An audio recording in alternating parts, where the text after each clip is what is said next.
Hi there, and welcome to I'll Knit If I Want To. I'm Andrea Mowry of Drea Renee Knits, and I am going to try to answer some of your questions. Today I am wearing the Golden Hour shawl, and stay tuned to the end where I will show you how I wrap it around me, how I wear it. All right, question number 1. Do you have any tips for maintaining a consistent gauge throughout a project? I have been noticing that my gauge tends to loosen as I get further along. I think it's because the weight of the growing project is pulling on the stitches, causing them to get bigger. I've tried holding my project lower to my lap, but that isn't the most comfortable knitting position for me. So I would have a couple questions here that I would be curious about, such as how much of a difference in gauge. I mean, obviously you're noticing it, but how does it look after you've blocked the piece? Is it actually really impacting the finished garment? Or does it kind of wiggle into where it needs to be? One thing that it makes me think of is a lot of us, if you've ever heard that like swatches can lie, a lot of times that can be especially if we don't knit a very big swatch, like if we just have like a little bitty swatch, because it takes us a little while to relax into our knitting. And then our gauge a lot of times will naturally loosen up a little bit.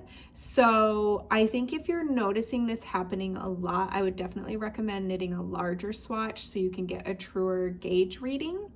And to stay consistent, I would maybe be conscious of your surroundings while you're knitting. To me, it sounds like it just kind of sounds like a classic, you've just relaxed a little. You know, I think sometimes when we start a new pattern, we are really focused and kind of like holding it close to our face and working on it, and then we kind of get into the flow of it. Maybe we get through the finicky beginning shaping and things like that, and we do just relax, and so you're just not manipulating your hands as tightly as you were before.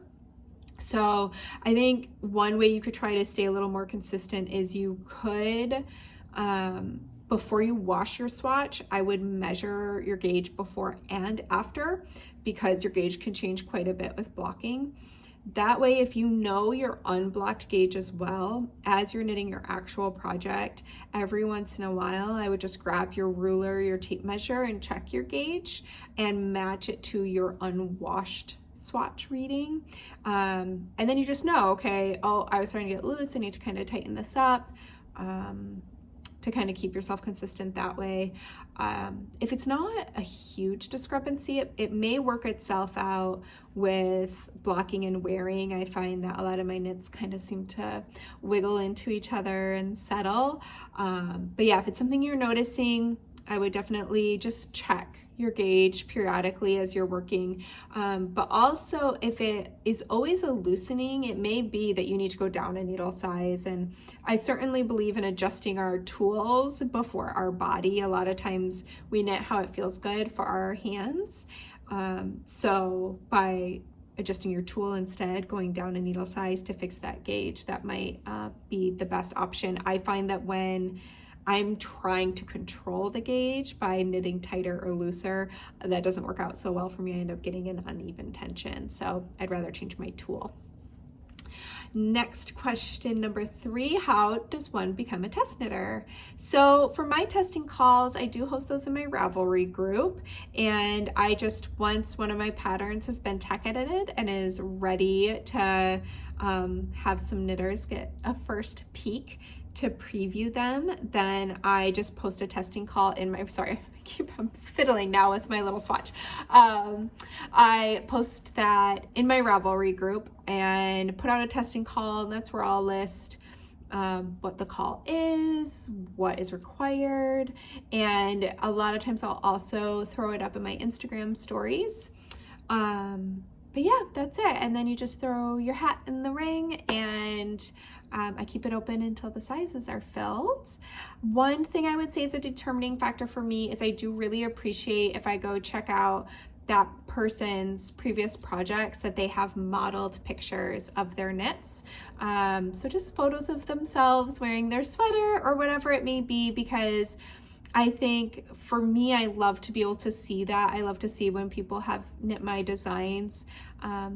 You know, do they like how it fits? You can see that look in their face of like, they feel awesome or whatever it may be. And I think other knitters find that helpful too, especially if they are going through projects trying to find somebody who has a similar body shape, maybe wants to sub in a similar yarn. It can just be such a great resource. So that for me can kind of be one of those factors where if I have two people offering to test the same size, that might be a deciding factor for me.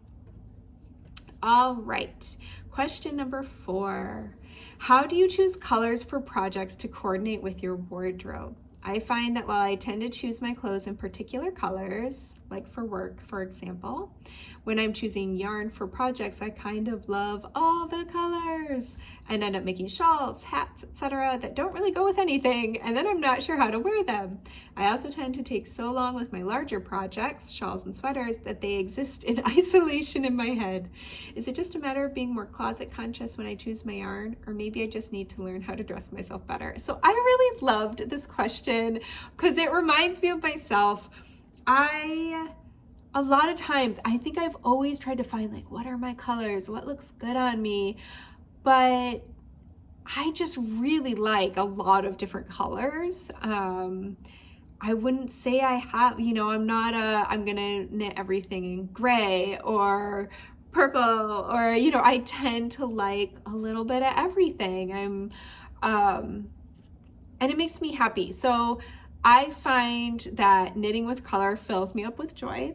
And so I've totally been in that place of sometimes I finish a project and I'm like, no, what am I gonna wear this with? But I might not be the best person to ask because I also do not match. I don't like to match. I feel uncomfortable if my clothes match really well. I kind of like to clash. So you could just kind of lean into that. That would be my advice, is I just like putting it all together. If it makes me feel happy, I'm going to throw it on. I will say that I definitely love using accessories to use some of my more kind of wild and fun colors that might not go that easily with like an outfit. And then I will maybe try with some of my sweaters and things like that to be like, okay, will this actually go with my wardrobe, at least in my unmatchy way? But accessories are really fun because a lot of times, depending on, like I have a jean jacket or I have a dark gray wool coat, like you can put any color with gray or denim. So that's kind of how I think about accessories, is they really are a chance to really play with color and have fun. But, I also wear a lot of like black leggings and they tend to go with any of the random colors I decide to use. So, but yeah, I can definitely see too for work, if you want to make sure you can wear your stuff for work, you might have limitations there depending on your job.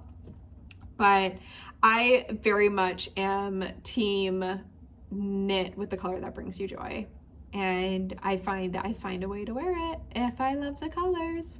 And sometimes experiments don't always work out, and then you probably have friends or family that would love to get one of your hand knits. Socks are also a great way to use up some kind of fun and colorful yarn.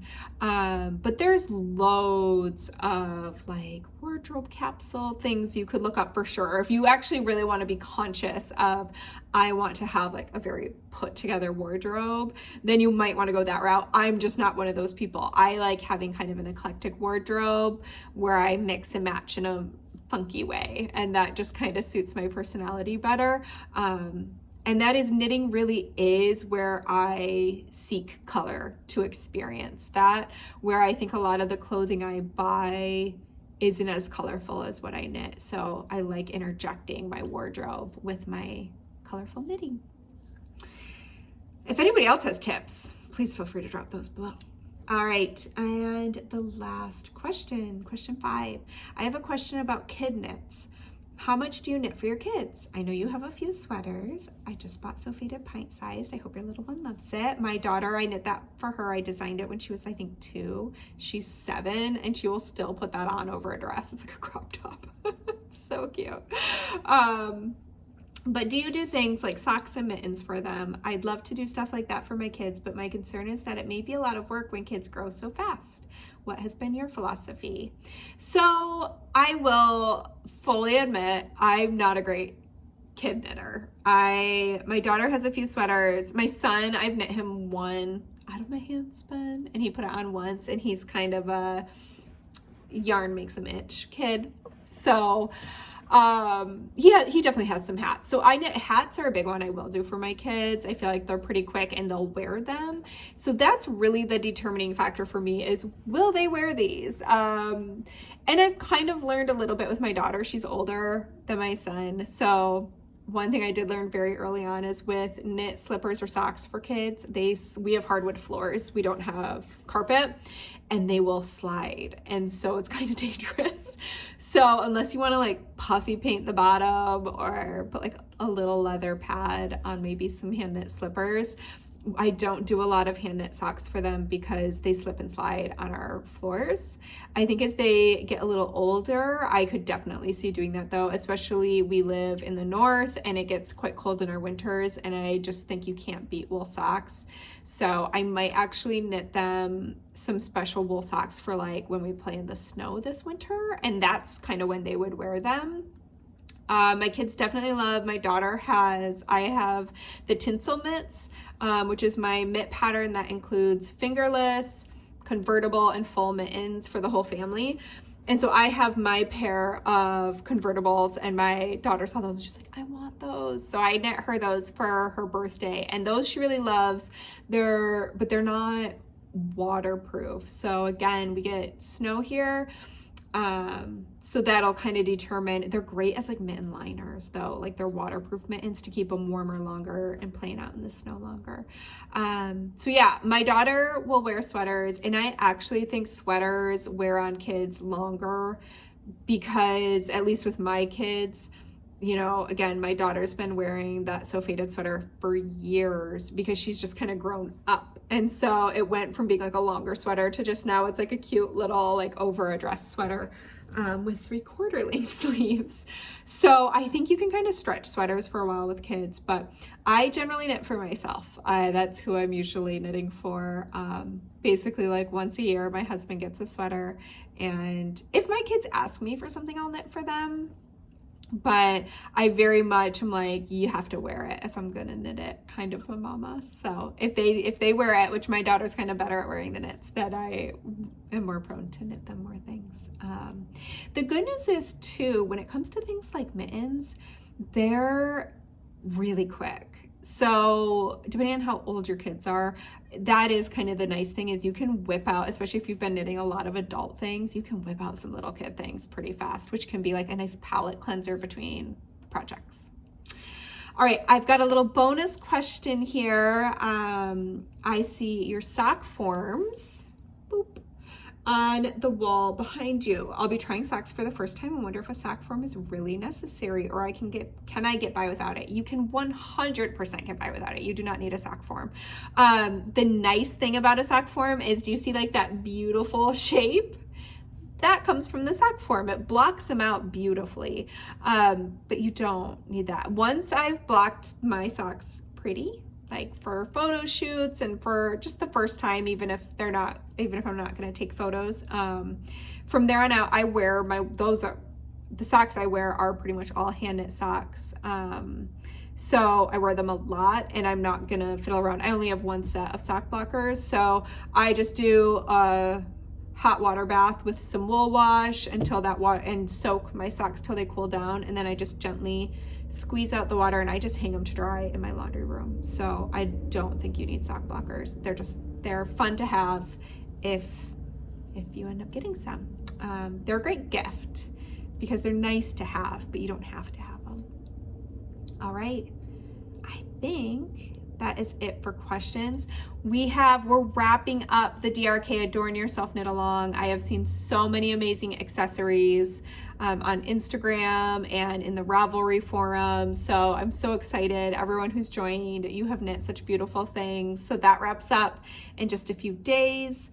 And What else? Oh, we have the Illuminate Knit Along span right now. That's the Rhinebeck sweater. There's links to that below. So anything that I mention during these episodes about there being a link below, you can just right below the video, it says show description, and you'll see where it says show more, and you just tap that and it'll have all the questions I've answered. So it's a great way if you have a question that you're curious if I've answered it before, or you want to see what questions I answered in previous episodes, just go through and tap that and you can see the questions I've answered every episode. And then I also always include the links to anything I chat about, plus a link to my newsletter, which is the place to get discounts on any new patterns I release, which I have a new pattern releasing on Tuesday. So you'll definitely want to be signed up to the newsletter for that. And you'll also find the link down below for the form if you have a question that you really want me to attempt to answer. All right, I am now going to show you how I put on the golden hour shawl. So, I have to get back far enough where you can see me without hitting my head on this light. So, for a triangle shawl, I mentioned last week that when it comes to shawls, I like to wrap them so that my triangle peak is off center. So with a classic triangle shaped shawl like the golden hour, I will put that off to one side. So I wrap one side around, and then I just bring the other around so that it's off-centered like that. And with this shawl, it does have a right and a wrong side because there's mosaic knitting in it. So you can see my pretty little floats. So I like to just kind of adjust it so that the right side's out. And that's really it. This is all I do, right? So pretty easy. I'll show it a little closer right here. So again, I just hold my wingspan in both hands, and I put one around, and then as I bring the other around, that's how I can make sure that this is going off-centered. And that's just how I like to wear them. And then sometimes I will wrap this around like this. If I'm walking around and it's windy, I actually like to kind of tuck this under a little, and then it's not as prone to like fly back and off my shoulders, because is there anything more annoying than when like a shawl flies off one side and starts falling off? All right. Well, thank you so much for joining me this week. I've moved my camera, so I started looking in weird areas. So sorry about that. I will get used to this new area by next week. All right, have a great weekend. I hope you get to knit or sew or spin or get outside, and have a lovely weekend. I'll see you back here next week.